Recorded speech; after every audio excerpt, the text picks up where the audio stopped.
Security Dialogue is a great place to publish, not only because we have a really engaged set of readers and peer reviewers, but also because our editorial team is really active and engaged.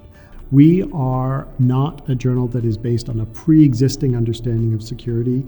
Our theoretical ambit is really wide, and we are open to new scholars. We're open to scholars from other disciplines, not just international relations, not just sociology and anthropology, but also colonial and post-colonial studies, from literary studies, from interdisciplinary fields like science and technology studies or surveillance studies.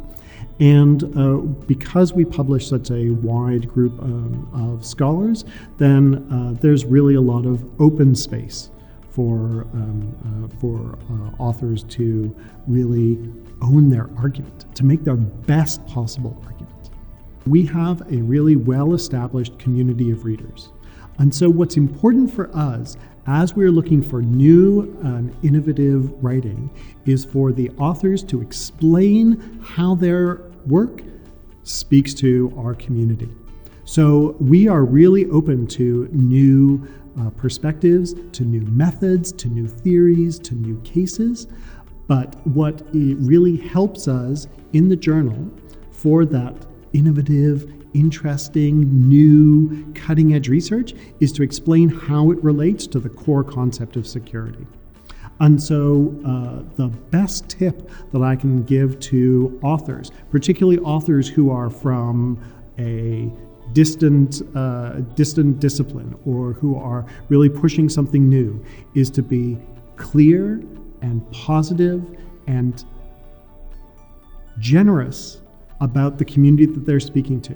Now, that means that you can either establish yourself in relation to a debate that's already happening in Security Dialogue, or we're really open to hearing that we've missed something, that there is a debate out there in the world, there is a new empirical case that we need to pay attention to, and to state that case positively, clearly, and affirmatively.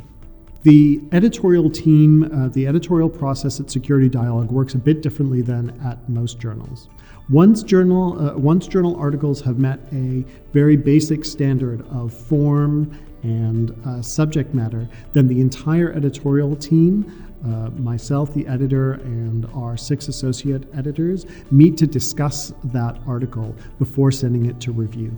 So authors can expect that that first letter, that first draft, really gets a good conversation. So even if there's a reject at that stage for fit or there's literature that's missing, authors can expect positive feedback from the editorial team saying, have you thought about this other journal? Or this is a literature that's really missing? Or here are the key articles that we think you might need to address in order to make this fit Security Dialogue. Then we go through a rigorous double-blind peer review process, and we can, guarantee that that editorial letter is going to be one of the best you've ever received, because our editors take really seriously the reviews, but also their own judgment. And so we always include steps for the author to take to review that article, to get it up to publishable form. And then once authors are accepted, then we want to make sure that their article gets the best possible audience. And so what we do is we encourage them to think about tweets and Facebook posts. We have a blog that is very active, and we encourage authors to write a plain text, jargon-free version of their best possible argument. And then we make sure that we have a digital strategy that helps put those articles in front of the eyes that want it.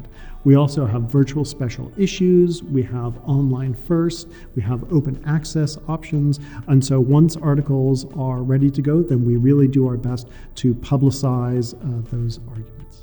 Authors can optimize the impact of their published article by doing a bit of self-promotion and taking that publication seriously, by including it on their email signature, by putting it on their websites, by archiving it in their institution.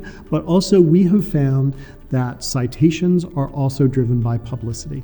And so the more that authors can promote their article by using plain language tweets, by engaging in social media, by having plain language, jargon-free summaries that are accessible on the blog or on other social media, that is a way to really drive eyes. The best way to get eyes to move from Google to the article is to have an abstract that says super clearly and plainly what your primary argument is, what your theoretical stakes are, what your new empirical case is, and what your contribution is. And so if authors can think a bit more strategically about those kinds of things like titles, keywords, abstracts, then our data shows that that drives more eyes, and eyes drive citations.